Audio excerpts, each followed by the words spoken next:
افغانستان اسلامي امارات. دلته د اوسني او تیر نظام په هغو یتیمانو اختریستو کې ویشل کیږي چې پلرونه یې په جګړو کې له لاسه ورکړي.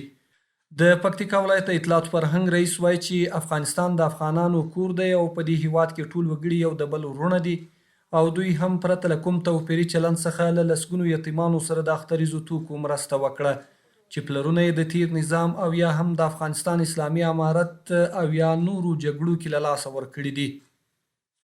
دغه 50 نفره یتیمان وو، نو په دې یتیمانو کې د شهیدانو یتیمانو، د عسکرو یتیمانو، د عام ولس یتیمانو، 50 کسه یتیمانو او دغه په دې کې کالي وو، جامې او خولۍ وې، څادرونه وو او نور د اختر سامانونه او جامې دا مکمل دي 50 نفر وې.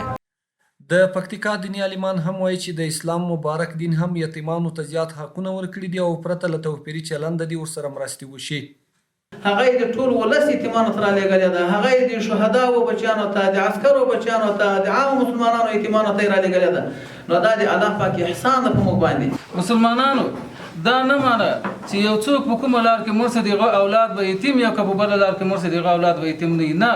که یو څوک په عصبیت کې مړ سي، که په قومیت کې مړ سي، که په دغسې مرګ مړ سي او که چیرې یو څوک د اعلی کلمت الله په لاره کې شهید سي یا هغه څوک چې د دغه کس په مقابل کې ولاړ دی چې څوک د اعلی کلمت الله په لاره کې جنګیږي د هغه په مقابل کې ولاړ او هغه خپل ژوند له لاسه ورکړي، دغه واړه ماشومان هم یتیمان دي.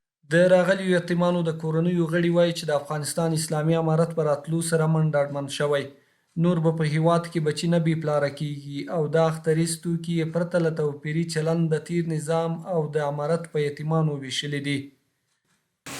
چې دا د امارت یو شفقت ته په موږ باندې او په یتیمانو باندې الله دې د ټول عمر دایم او قایم ولري.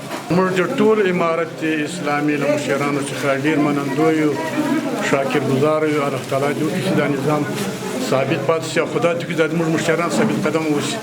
د یادونې وړ دی چې له دې وړاندې هم پکتیکا کې د البشرا خیریه ټولنې له لوري له نږدې 480 یتیمانو سره د اختریزو توکو مرسته شوې وه.